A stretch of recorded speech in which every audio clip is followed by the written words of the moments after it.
Hi, friends. I had the privilege of baptizing baby Lennon Berry and also marrying Nephi Pennick and Colin Smith this weekend. And before participating in these two very sacred events, I thought a lot about all the bad news that was happening in the world around us. My heart was filled with thinking about how our world is turmoiled in the assassination of Haiti's president and its aftermath. I was aware of the resistance movement to the critical race theory, which I suspect is a response to the success of the Black Lives Matter movement, moving us forward as a country to make real racial change and progress. I worried about the spreading of the Delta variant, coupled with low vaccination rates in some states, as well as the struggles in Washington to move legislation like the infrastructure bill and passing of the George Floyd Justice and Policing Act. And as I was thinking about the world's turmoil, it was through the baptism and the wedding that I felt God speaking to me. At one point, right after baby Lennon's baptism, the room broke out in applause for her. And as a response, she bent her little body forward and she let out the most sustained giggle and sweet laughter, and continued doing so for several minutes as if God was laughing through her. At the wedding, when Colin said his vows to Nephi, to everyone's surprise, Nephi simply walked away and she went over to the piano, and there she sang her vows to him with the melody to the song, "Make You Feel My Love."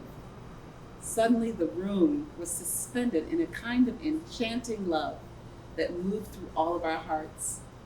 I heard God loud and clear in these events, reminding me of how delighted God is in humanity, despite the struggles we might face in the world. We continue to be the giggles of God, friends, who bring God great joy. We are to remember in these moments that God's love for us is so deep, so sustained, and filled with surprises at every turn. No wonder it was important for Jesus to remind us to love one another as he loves us.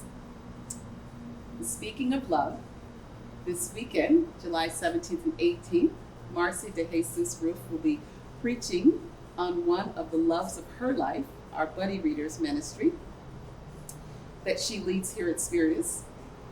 She'll have one of her students, George, from St. John Fisher, who will be joining her for the liturgy, so we're excited to welcome him. Buddy Readers are active in 3 schools throughout our city, and they consist of about 40 parishioners and 51 St. John Fisher students that read to kids.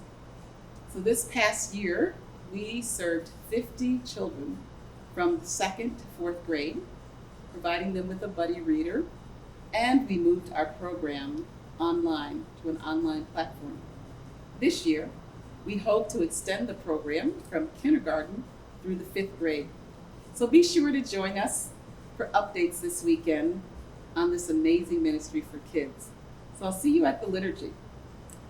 Next month will be the fundraising month of Grace of God Recovery House. There'll be a chance to host home dinners and participate in the golf tournament as ways to support the outreach to men in recovery. Every year I host a gathering for my birthday and invite my guests to bring a donation for Grace of God Recovery House. This is a great time to be thinking of ideas that you have for creative and fun gatherings that you might like to host in order to help this ministry. If you have a teen who has just completed the 9th through the 12th grade, we invite you to join us for a week of service, work, and social justice for our senior high mission trip that will be happening July 26th through July 30th, right here in Rochester. So if you're interested or you have a teen who's interested, you can email Mark Potter, and his email is listed in the bulletin this week, and you can register and you can get more information. We also send our condolences this week to Jean on the death of her husband, Timothy Welch, and his children, Chris, Lily, and Elena. We send our hearts to you, sending our prayers to you, and we are thinking of you during this time of grief. All right, friends, be sure to enjoy these beautiful summer days with God, knowing how deeply you are loved. And until next week, I will see you again for our weekly Pastor's Update. Take care.